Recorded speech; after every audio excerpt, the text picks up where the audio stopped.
ನಮಸ್ಕಾರ ವೀಕ್ಷಕರೇ, ಶೋಭಾ ಗೋವಿಂದರಾಜ್ ಯೂಟ್ಯೂಬ್ ಚಾನಲ್ಗೆ ಸ್ವಾಗತ. ಇವತ್ತು ಹೆಚ್ಚು ಪೋಷಕಾಂಶಗಳಿಂದ ಕೂಡಿದಂಥ ಒಂದು ತರಕಾರಿಯಿಂದ ಪಲ್ಯ ಮಾಡೋಣ ಅಂದ್ಕೊಂಡಿದ್ದೀನಿ. ಅದು ಯಾವ ತರಕಾರಿ ಅಂದ್ಕೊಂಡ್ರ ನೋಡಿ ನೀವೇ. ಹಾಗಲಕಾಯಿ ಪಲ್ಯ. ಹಾಗಲಕಾಯಿ ಪಲ್ಯ ತುಂಬಾ ಪೋಷಕಾಂಶ ಇದೆ.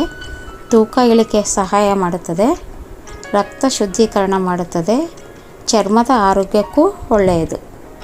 ಬೇಕಾಗಿರುವ ಸಾಮಗ್ರಿಗಳೇನೆಂದರೆ ಹಾಗಲಕಾಯಿ, ಟೊಮೆಟೊ, ಈರುಳ್ಳಿ, ಕಾಯಿ ತುರಿ, ಶೇಂಗಾ ಬೀಜ, ಒಂದೆರಡು ಒಣಮೆಣಸಿನ್ಕಾಯಿ. ಇಷ್ಟು ಬೇಕಾಗಿರುವಂತಹ ಸಾಮಗ್ರಿಗಳು.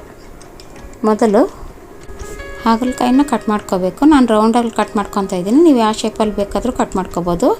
ನಂತರ ಅದಕ್ಕೆ ಒಂದು ಸ್ಪೂನು ಉಪ್ಪು ಹಾಕಬೇಕು. ಉಪ್ಪು ಹಾಕ್ಬಿಟ್ಟು ಒಂದು ಸ್ವಲ್ಪ ನೀರು ಹಾಕ್ಬಿಟ್ಟು ನೆನೆಸಿಡಬೇಕು. ಯಾಕಂದರೆ ಅದರಲ್ಲಿರೋ ಕಹಿ ಎಲ್ಲ ಹೋಗಬೇಕು. ಅದಕ್ಕೋಸ್ಕರ ಒಂದು 5-10 ನಿಮಿಷ ನೆನೆಯಕ್ಕೆ ಬಿಡಬೇಕು. ನಂತರ ಒಂದು ಬಾಣಲೆಯಲ್ಲಿ ಒಣಮೆಣಸಿನ್ಕಾಯಿ ಹಾಕ್ಬಿಟ್ಟು ಹುರಿಬೇಕು. ನಂತರ ಶೇಂಗಾ ಬೀಜ ಹಾಕ್ಕೋಬೇಕು. ಅದನ್ನು ಸಹ ಹುರ್ಕೋಬೇಕು. ಅದು ಹುರ್ಕೊಂಡು ಒಂದು ಸೈಡಿಗೆ ಎತ್ತಿಟ್ಕೋಬೇಕು. ನಂತರ ನಾವು ಉಪ್ಪು ಹಾಕಿ ನೆನೆಯಕ್ಕೆ ಬಿಟ್ಟಿದ್ವಲ್ಲ, ಅದನ್ನು ಬಾಣಲೆಯಲ್ಲಿ ಹುರ್ಕೋಬೇಕು. ಹಾಗಲಕಾಯಿನ ಚೆನ್ನಾಗಿ ಫ್ರೈ ಮಾಡ್ಕೋಬೇಕು. 3/4% ಅದರಲ್ಲೇ ಬೇಯಬೇಕು. ಆ ಥರ ಫ್ರೈ ಮಾಡ್ಕೋಬೇಕು. ಹಾಗಲಕಾಯಿ ತುಂಬಾ ಬೆನಿಫಿಟ್ ಇದೆ. ಮಧುಮೇಹಿಗಳಿಗಂತೂ ತುಂಬಾ ಬೆನಿಫಿಟ್ಸು. ಅದಕ್ಕೋಸ್ಕರ ಹಾಗಲಕಾಯಿ ವಾರಕ್ಕೊಮ್ಮೆ ಆದರೂ ತಿನ್ನಲೇಬೇಕು. ಒಬ್ಬೊಬ್ಬರು ಹಾಗಲಕಾಯಿ ತಿನ್ನಲ್ಲ ಅಂತಾರೆ. ನೋಡಿ, ಸ್ವಲ್ಪ ಎಣ್ಣೆ ಹಾಕ್ಬಿಟ್ಟು ಹುರ್ಕೋಬೇಕು. ನೋಡಿ, ಈ ಥರ ಆಗೋವರೆಗೂ ಹುರ್ಕೋಬೇಕು.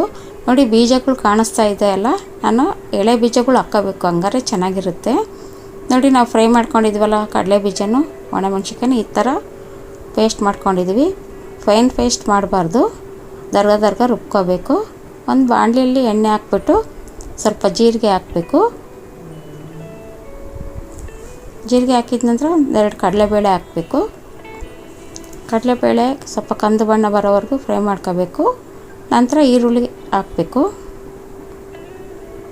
ಈರುಳ್ಳಿ ಹಾಕಿ ಚೆನ್ನಾಗಿ ಫ್ರೈ ಮಾಡಿಕೊಂಡು ಟೊಮೊಟೊ ಹಾಕಬೇಕು. ಟೊಮೊಟೊನೂ ಸ್ವಲ್ಪ ಫ್ರೈ ಮಾಡ್ಕೋಬೇಕು. ನಂತರ ಖಾರದ ಪುಡಿ, ಧನಿಯಾ ಪುಡಿ, ಅರಿಶಿನ ಪುಡಿ ಹಾಕ್ಬಿಟ್ಟು ಚೆನ್ನಾಗಿ ಫ್ರೈ ಮಾಡ್ಕೋಬೇಕು. ನೋಡಿ, ಈ ಥರ ಫ್ರೈ ಮಾಡ್ಕೊಳ್ಳಿ.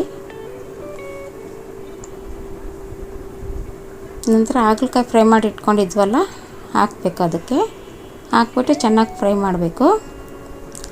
ಅದು ಬೀಜ ಜೊತೆ ತಿಂದರೆ ಅದು ಕರ್ಮ್ ಅಂತ ಚೆನ್ನಾಗೇ ಇರುತ್ತೆ. ಬೀಜನ ತೆಗಿಬಾರ್ದು. ಬೀಜದಲ್ಲೂ ಪೋಷಕಾಂಶ ಇರುತ್ತೆ. ಬಲ್ತಿರೋದು ಹಾಕ್ಬಾರ್ದು, ಎಳೆದು ಹಾಕಿ ಪರವಾಗಿಲ್ಲ. ಸ್ವಲ್ಪ ಮುಚ್ಚಿಡಿ. ನೋಡಿ, ಈ ರೀತಿ ಆಗಿದೆ. ತುಂಬಾ ಚೆನ್ನಾಗಿರುತ್ತೆ.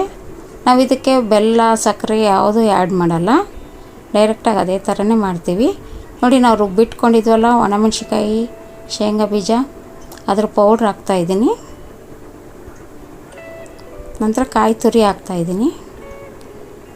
ನೋಡಿ, ಸಿಂಪಲ್ಲಾಗಿ ಚೆನ್ನಾಗಿದೆ, ರುಚಿಕರವಾಗಿ ಇರುತ್ತೆ. ಚಪಾತಿ ಜೊತೆಗೆ ತಿನ್ನೋಕ್ಕೂ ಚೆನ್ನಾಗಿರುತ್ತೆ. ಇಲ್ಲ ಊಟದ ಜೊತೆಗೆ ನೆಂಚ್ಕೊಳಕ್ಕಾದ್ರೂ, ಸೈಡಿಗೆ ನೆಂಚ್ಕೊಳಕ್ಕಾದ್ರೂ ಚೆನ್ನಾಗಿರುತ್ತೆ. ಈ ರೀತಿಯಾಗಿ ಒಮ್ಮೆ ಮಾಡ್ಕೊಳ್ಳಿ. ಈ ವಿಡಿಯೋ ನಿಮ್ಗೆ ಇಷ್ಟ ಆಗಿದೆ ಅಂದ್ಕೊಳ್ತೀನಿ. ಲೈಕ್ ಮಾಡಿ, ಶೇರ್ ಮಾಡಿ, ಸಬ್ಸ್ಕ್ರೈಬ್ ಮಾಡೋದು ಮರಿಬೇಡಿ.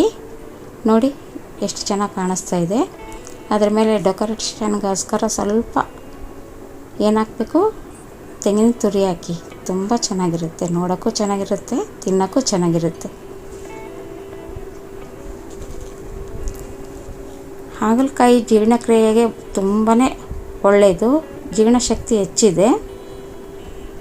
Thank you.